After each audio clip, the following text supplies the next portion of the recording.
Hello, boys and girls. I'm gonna make a. It's not gonna be a quick tutorial, but because I want to make sure that I explain it right.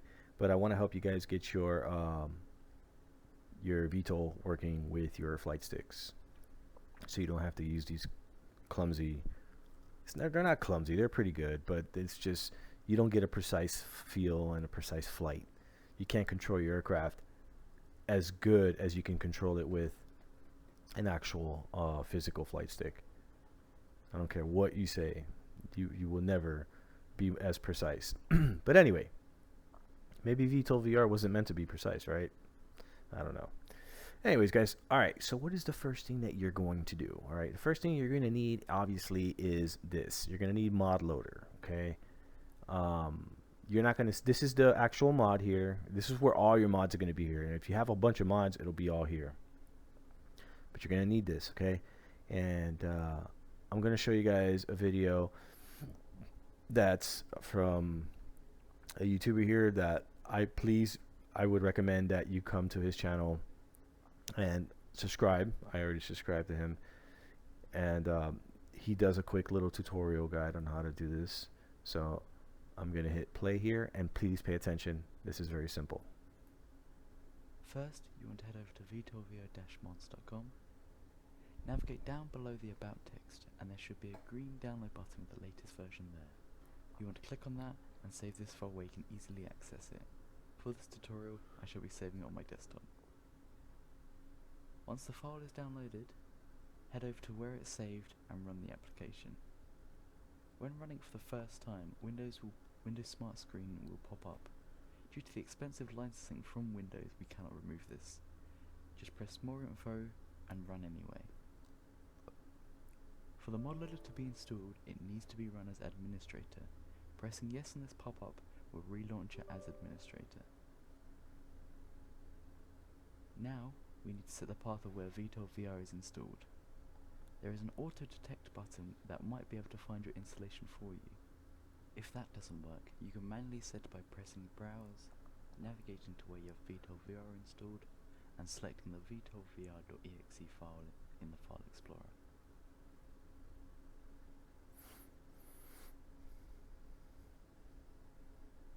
Now that the path is set, press install and yes to the updates. Once all the files are downloaded, you can now press play or launch directly from Steam, and you'll be playing VTOL VR with mods. You can transform your... No, you can't. All right, so that's that. Make sure you guys subscribe to him. All right, once you get that installed, okay, and you're here, you have to play. You have to hit play because it basically has to hook itself to the directory. So once you go to the main menu of the game, you can go ahead and exit from there because you already hooked it. So exit the game, and then you come back to this, okay? And then you're gonna go to open folder because you're gonna see this up here now. Oh wait, my bad. You have to download the actual. All right, so once you hook the game, you exit and you open this mod folder up and you minimize it, whatever, and you basically go look for the actual mod. So HOTAS mod. You're gonna come here to this site called VTOLVRmods.com. Click on that. Don't worry about this pink thing. This is just basically saying that the new update, some of the mods are not working, whatever.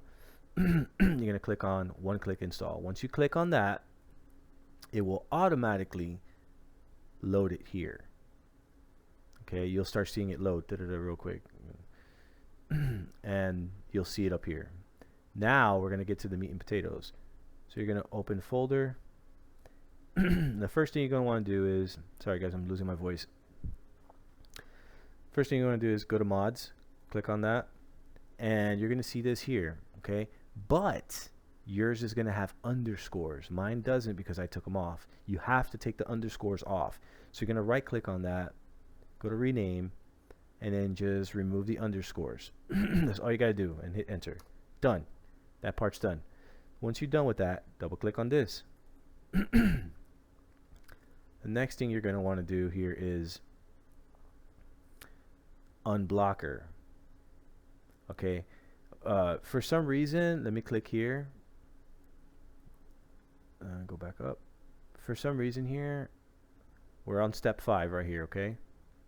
For some reason here, it says unblocked PS1, but don't worry. If it says unblocker or whatever, that's fine. But for some reason, mine doesn't say unblocked PS1. I don't know why. But anyway, you're going to right-click on that. Let me minimize this. You're going to right-click on this, and you're going to run it with PowerShell. If you don't have PowerShell, you can download that here on the Microsoft Store, and here it is right here. If you don't have it, okay? Mine computer had it. Yours might have it. So just to check, just right-click on it. If it doesn't say there, let me see here. If it doesn't say it up here, it's because you need to download it. But 9 out of 10, you probably have it. So if you don't have it, download it. Simple. So you're going to click on PowerShell, and it's going to prompt you with a yes or no. And we're going to hit yes. And you're going to come to this blue screen, okay? Basically, what this is doing is this is hooking to the system. Okay? This is unlocking it, basically. So don't worry if you read something that says physical input not found, whatever. That's normal, okay? Now, you might encounter, like I did, it'll have some red letters. And that basically means that there's a setting on your Windows 10 that needs to be enabled. I don't quite remember what it says. I think it's your inscription or something like that. It's not enabled. But whatever it says, you have to enable it. So make sure that you Google search how Windows 10 or whatever version you have, Windows 11 or Windows 7, I don't know, how to enable inscription or whatever it says there, okay? I forgot the name, but once you do that in the Google, it'll teach you step by step, 1, 2, 3, how to do it. Simple. Once you enable that, you're going to come back to Unblocker, right click, run with PowerShell, and you're going to see everything all nice and blue, no red letters, okay? Once you do that, you can exit out, okay? You just have to do that. Okay, so the next step here is you're going to, no, we're on step 6 here. You're going to move the Sharp DLL and Sharp DX direct input files into your VTOL VR data/manage folder. Okay, so we have to find that. And to find, okay, you go to your dependencies, and this is where those 2 files are going to be. Obviously, they're not here because I already moved them. But I'm going to show you. I'm going to show you where they're at. Let me minimize this. So right click on here on a little file, open up File Explorer, and look for your main directory for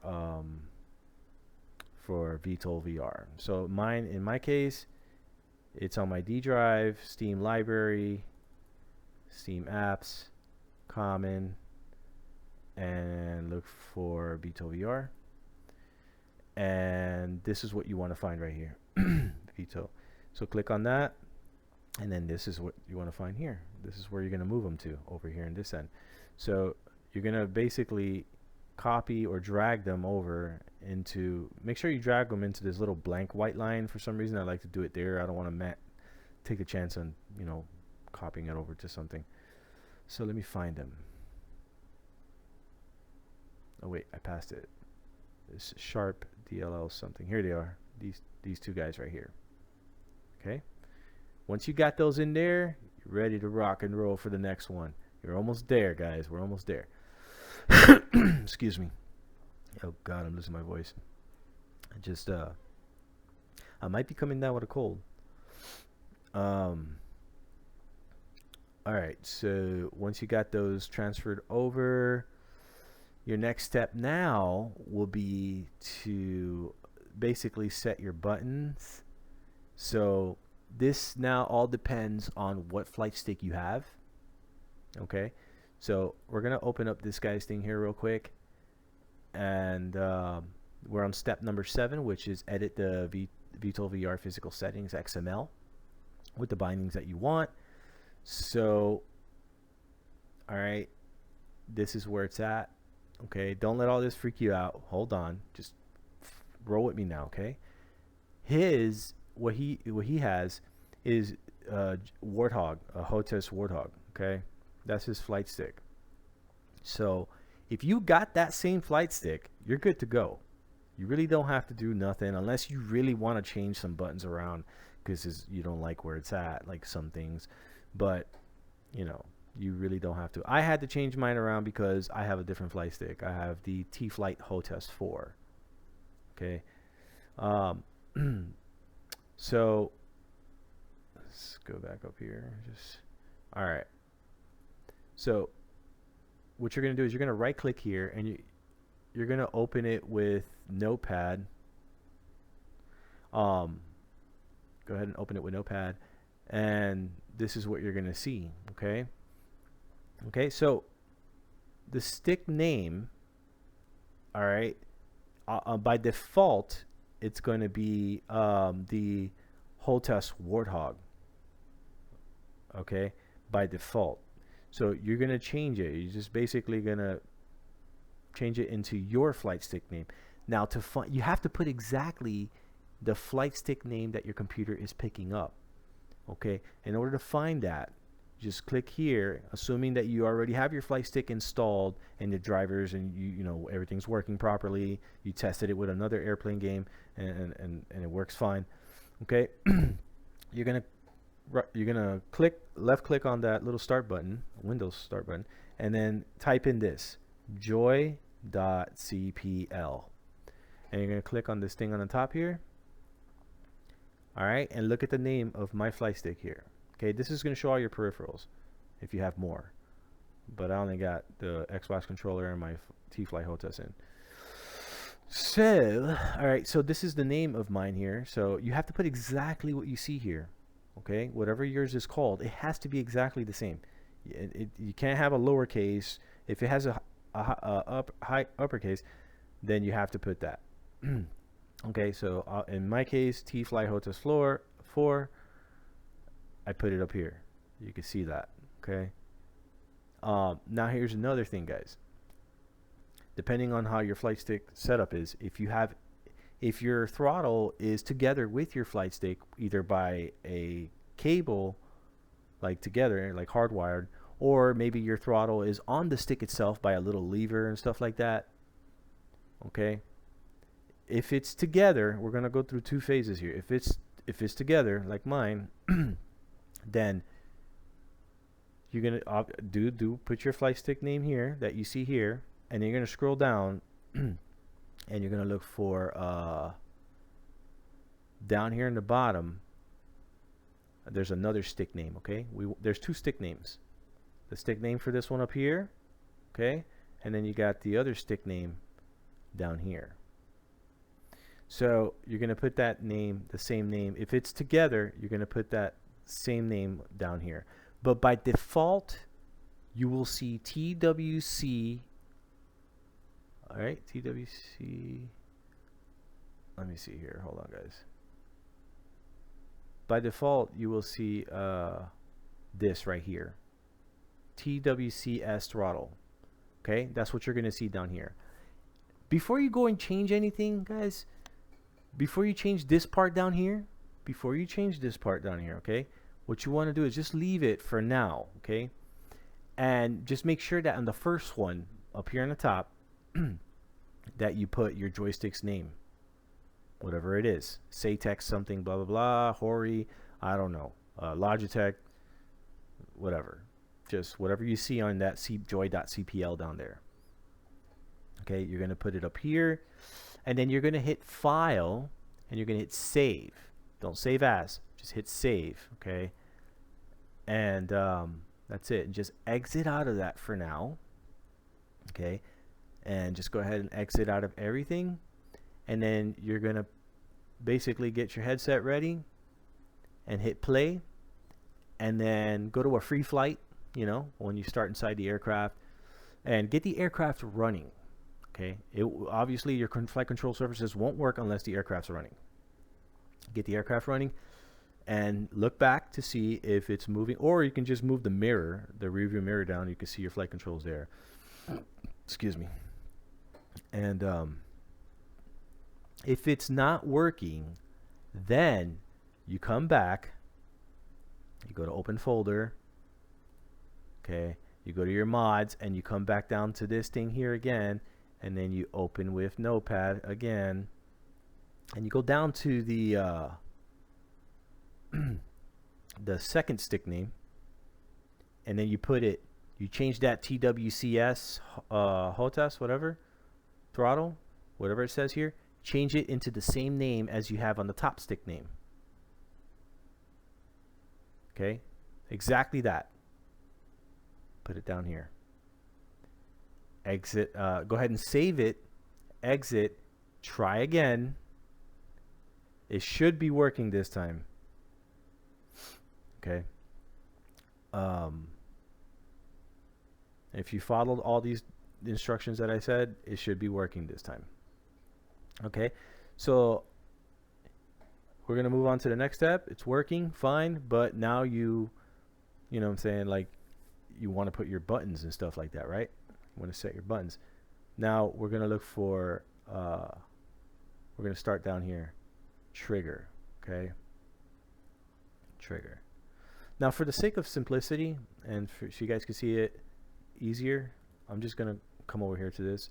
This is the same thing as Notepad, except that you can't modify this. This is just for the sake of being able to see the letters, you know, the characters easier. But you're going to be doing this on Notepad. Okay, so scrolling down, trigger. All right, where do you want, what button you want your trigger to be? Okay, in order to find out your corresponding buttons, again, joy.cpl, click on that, click on your flight stick, and then go to properties. Now you're going to come to this here. You can see that I'm basically moving, pressing buttons. This is my flight stick. Okay, so as you press buttons, you're going to see them light up down here on the bottom. See this?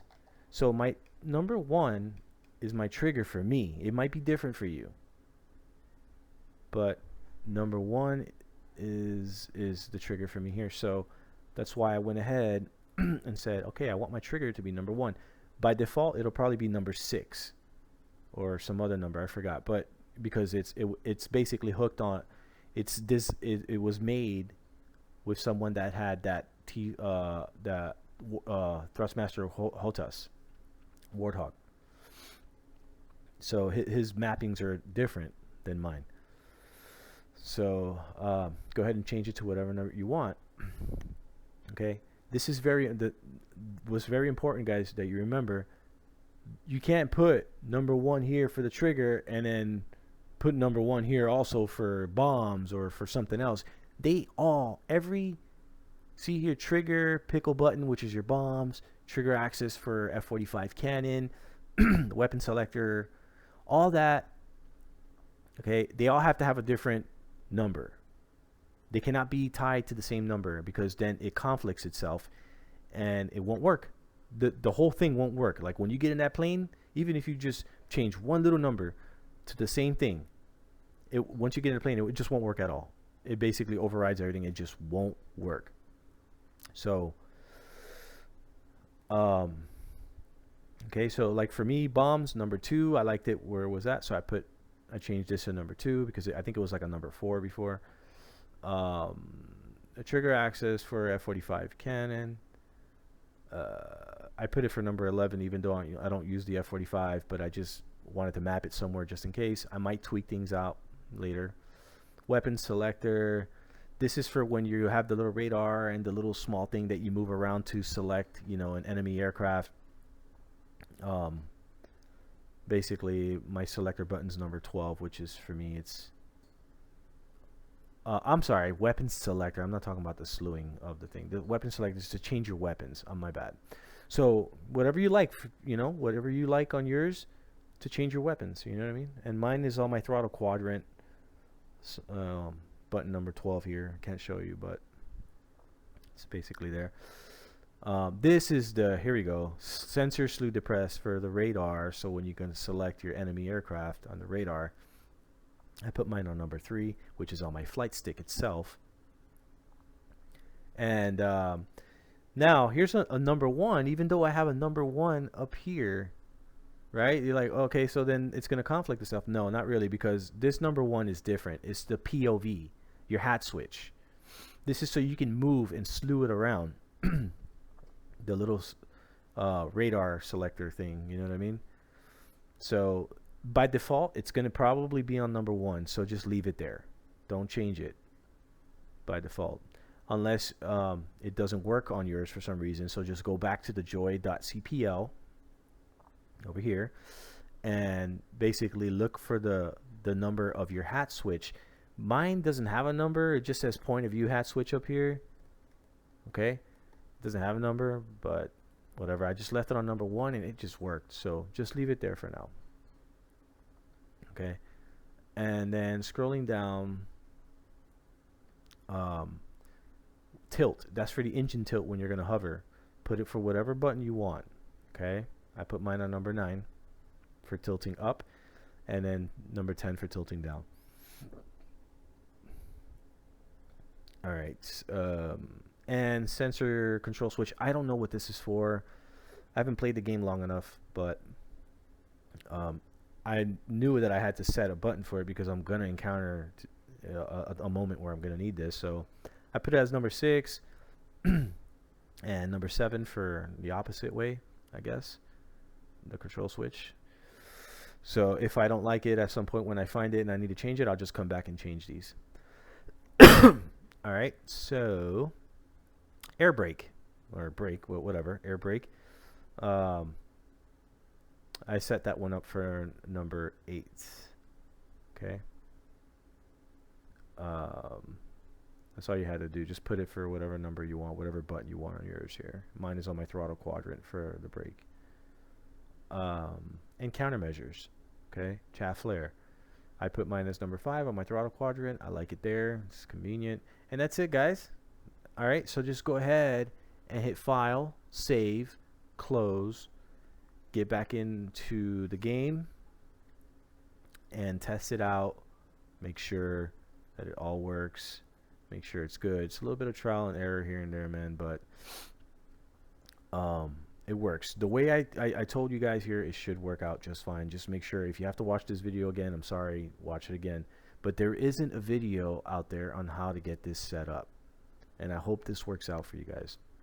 It's really fun. The game's fantastic with actual physical flight controllers. It's not bad with the virtual stuff. It's okay, but it's just kind of weird for me. I'm used to playing DCS and IL2 and you know, all these other flight sims and stuff like that, and using an actual flight stick is just kind of weird for me. I guess people who don't really play sims, you know, and just jump on this, and it's just easy, it's good for them, it's good enough for them. But once they get an actual physical flight stick, if they're used to it, they're going to want to use that instead. And I got a whole entire setup here. I mean, it's like, yeah, I can't even use it, you know? So, yeah, guys, go ahead and, you know, like, keep this in mind. You know, if you guys get lost or anything like that, this is the instructions here on what to do. I just wanted to make a video, you know, step-by-step guide, in hopes that maybe you guys can find use for this, man. All right, guys, like, share, subscribe, and if you have any questions at all, please leave them in the comments, man. I'm down to help you all the time, no problem. All right, guys, take care and happy flying.